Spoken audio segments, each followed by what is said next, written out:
A estratégia de desenvolvimento da China gerou uma dinâmica interna puxada por investimentos, sobretudo públicos, em infraestrutura. Na década de 90, a China estava saindo de sua imobilidade em virtude da era Deng Xiaoping, implementada a partir de 1978. Em outras palavras, o dragão estava despertando de sua longa hibernação e provocando profundas mudanças econômicas no sistema internacional. Como previa Napoleão Bonaparte há quase 200 anos, ao afirmar em 1816 que, quando a China despertar, o mundo tremerá. Então, neste vídeo, vamos saber quais foram as medidas tomadas pelo governo chinês para transformar um país que estava estagnado, como a ascensão da China vem transformando a economia mundial e quais são as lições da China que podemos aproveitar para o desenvolvimento brasileiro. Essas são as questões que eu vou te responder neste vídeo. Olá pessoal, me chamo Kilde Moreira e aqui no canal você vai encontrar conteúdos sobre geopolítica e geoeconomia. E se você caiu de paraquedas aqui no canal, deixa a tua curtida, se inscreve também e ativa o sininho, porque ativando o sininho você vai receber todas as notificações quando a gente postar um vídeo aqui no canal, ok? A nossa meta é agora de 300 inscritos, nossos números estão excelentes, as pessoas estão se inscrevendo, estão comentando, curtindo, então continue fazendo isso porque o YouTube entende que o conteúdo é relevante e acaba distribuindo para mais pessoas. Então conto com vocês para a meta de 300 inscritos. Vamos para o vídeo? A China saiu da condição de império imóvel para se tornar o país mais dinâmico no início do século XXI, transformando-se na locomotiva mundial.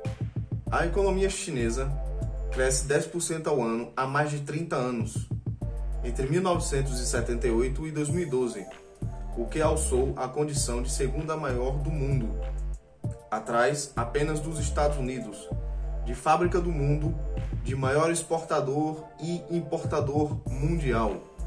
Esse crescimento esteve e está associado ao impressionante desenvolvimento de sua indústria e de seu rápido processo de modernização, passagem do mundo rural ao urbano, que geraram profundas modificações em sua estrutura produtiva e social.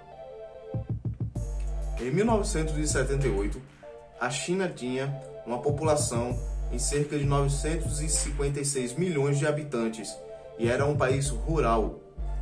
Daquele ano até os dias atuais, a população chinesa saltou para 1,4 bilhão de pessoas, 20% da população mundial, e passou a morar cada vez mais nas cidades. Essa dinâmica vem provocando um aumento no consumo de energia, de bens duráveis e não duráveis e de alimentos na China. Apesar disso, esse país ainda está distante do padrão de consumo por habitantes dos países desenvolvidos. Existe um amplo debate a respeito das ações desse milagre econômico chinês. Apresento aqui os seus condicionantes internos, sem negar a importância da dimensão externa.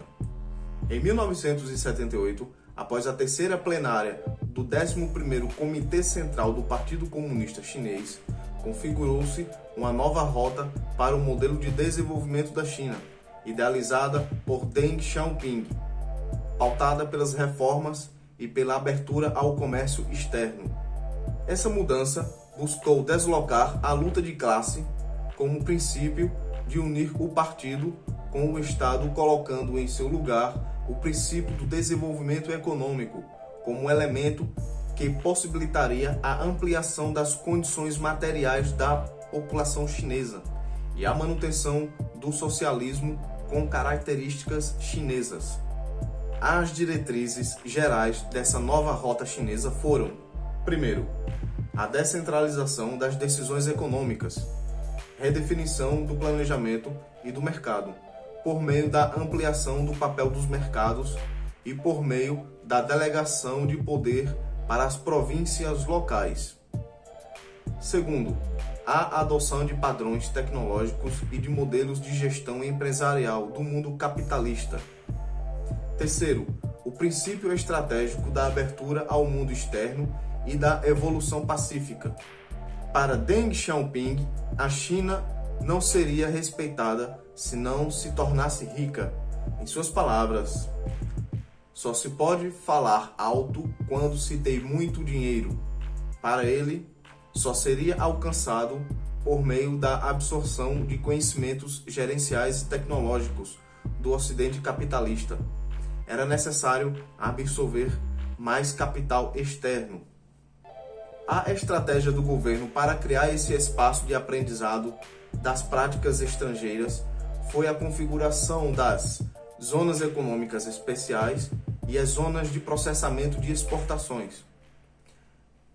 Elas foram estruturadas para atrair investimentos estrangeiros, dados os benefícios concedidos, que, em contrapartida, introduziram métodos modernos de administração e tecnologias no território chinês. Essas reformas foram sendo construídas aos poucos em 1978 e 1989, em virtude da forte resistência do segmento marxista-leninista, a ala mais radical do partido. O período de maior tensão foi entre 89 e 91.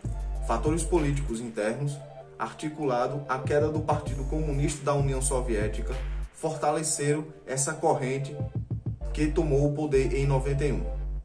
Para evitar essa nova direção do partido e do Estado, Deng Xiaoping voltou de sua aposentadoria para travar, entre 1991 e 1992, uma ampla batalha para restabelecer suas diretrizes, bem como pôr em prática. Depois de enfrentamentos e jogadas políticas, Deng Xiaoping, apoiado pelos líderes provinciais do partido e pelo Exército de Libertação do Povo, conseguiu costurar em 92 um amplo acordo, denominado o Grande Compromisso, para garantir e acelerar o processo de reformas e abertura. A motivação do acordo foi a ideia de transformar a China numa nação rica e poderosa até a metade do século XXI. A estratégia de desenvolvimento nacional gerou dois eixos articulados do crescimento econômico da China.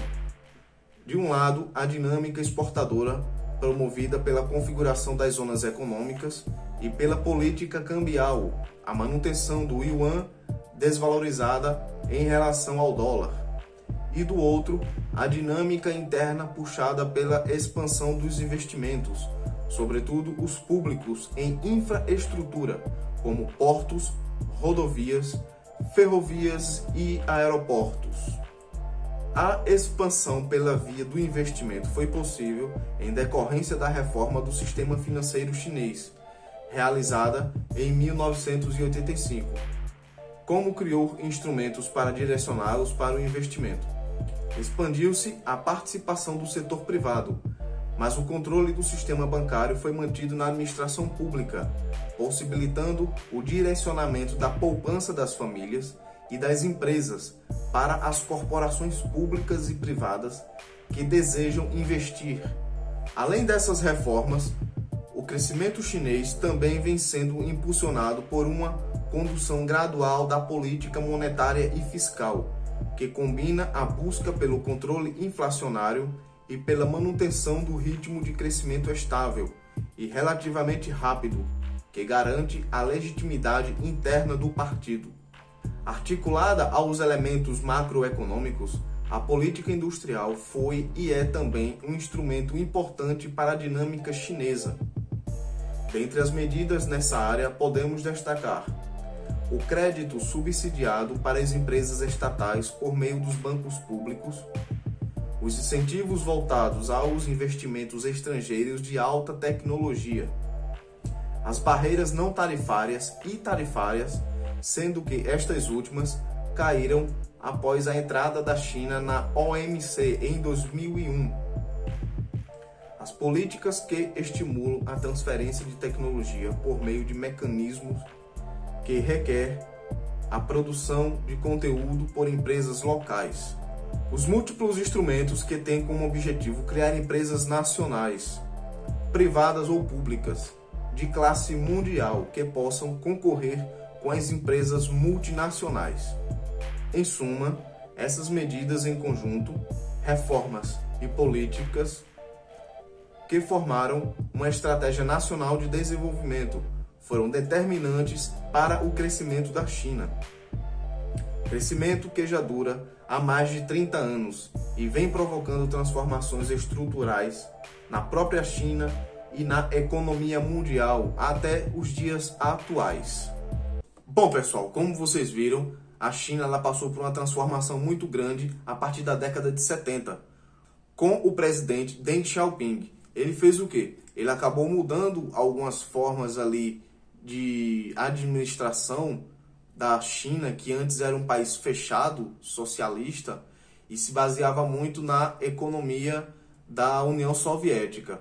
Mas com a queda da União Soviética, a China acabou pensando em uma nova forma, em uma estratégia para poder alcançar mercado também. Então o que foi feito? Foi copiado o sistema administrativo e de gerenciar as políticas públicas e econômica de acordo com o Ocidente. Acabou copiando algumas coisas do capitalismo para aplicar na China. Ele, de início, enfrentou muita resistência da ala mais radical do partido.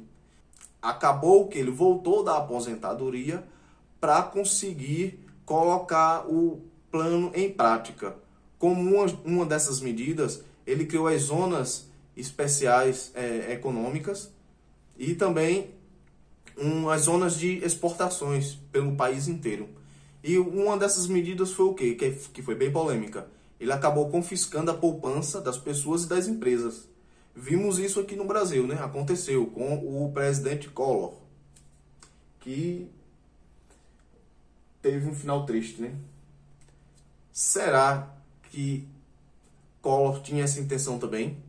De pegar o dinheiro da população e para abrir o comércio exterior e desenvolver essa região? Será que era essa a intenção dele? Bom, nunca vamos saber. Então, pessoal, o que vocês acharam do vídeo de hoje? Espero que vocês gostaram e não esquece, tá? Já deixa tua curtida, se inscreve no canal e ativa o sininho. Porque ativando o sininho, quando a gente produzir um novo vídeo, você vai receber essa notificação.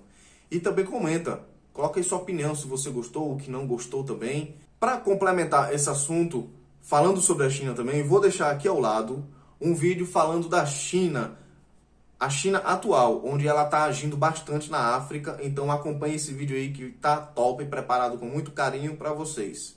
Então, tchau!